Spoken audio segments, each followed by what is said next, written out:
shouldn't be telling you this. Because once you know it, you'll never see yourself as flawed again. You'll see your sensitivity, your overthinking, your isolation as weapons the normal people fear you might discover. Here's the uncomfortable truth. The system needs you to believe you're broken. Because if you discover your flaw is actually an advanced specialization, you stop being manipulable. You stop consuming solutions. You stop asking for permission. They call you too sensitive. They say everything affects you. What they don't see, you have an emotional radar that detects lies from 50 feet away. While they navigate blind, you see the hidden currents. Exercise.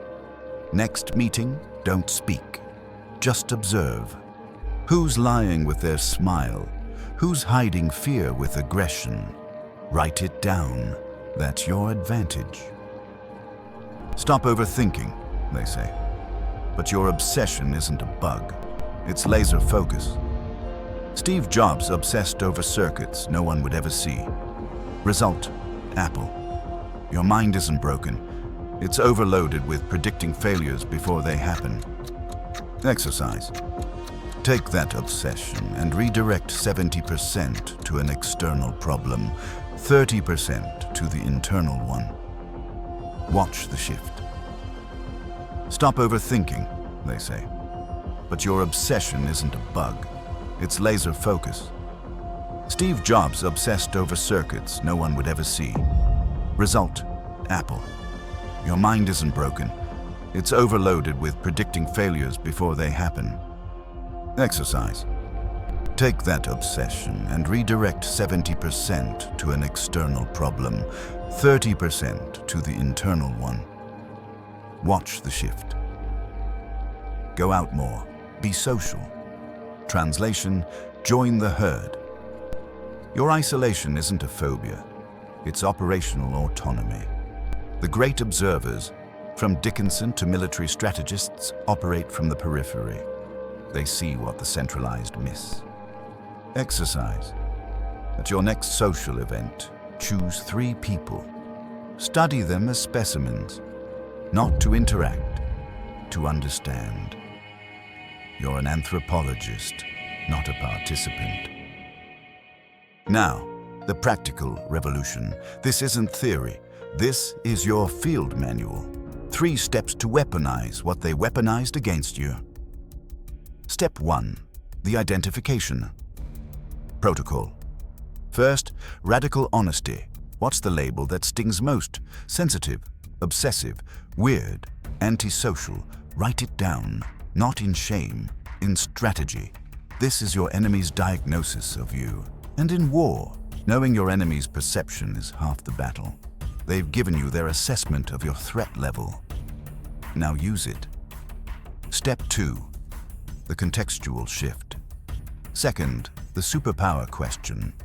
In what environment would this trait not just be acceptable, but lethal? If you're too sensitive, you'd be a genius negotiator detecting micro-deceptions. If you're obsessive, you'd be the researcher solving a pandemic. If you're weird, you'd be the artist no one can imitate. Stop asking, how do I fix this? Start asking, where does this excel? Step 3. The micro-experiment. Third, 1-week proof, not a life change, a 7-day experiment. If you're sensitive, spend 1 conversation purely observing emotional currents, not participating. If you're obsessive, channel that fixation into mastering 1 small skill this week. If you're isolated, attend 1 event purely as an anthropologist studying human behavior. Document the results, not for them, for your own intelligence dossier. This works because you're not changing the trait, you're changing its battlefield.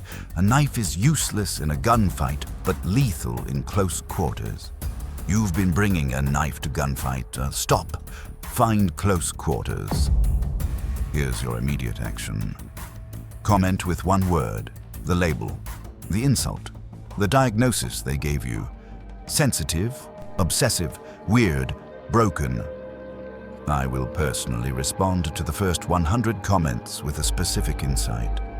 Not generic advice, but a tactical observation about how that exact trait contains its opposite power. Why? Because the normal need you to believe their lie. Your sensitivity threatens their emotional numbness. Your obsession threatens their scattered focus. Your isolation threatens their herd mentality. Your flaw is their greatest fear, because it represents evolution they haven't achieved. What they call a defect in the assembly line is a feature in the prototype. You're not mass production, you're limited edition. Now act like it. This is Soma. Here's the final secret, the one nobody says. Systems, family, education, society aren't designed to detect genius. They're designed to detect deviation. When they calibrate a machine, they mark what falls outside the measurement as error. But sometimes, what falls outside isn't a manufacturing defect. It's a new specification. You are that specification. Your user manual isn't written. You're writing it with every failed experiment that was actually a limit test, with every label you rejected, with every time you felt broken but kept functioning anyway. The next time they call you to something, thank them. They just gave you the coordinates to your own superpower. Now go build what only you can build.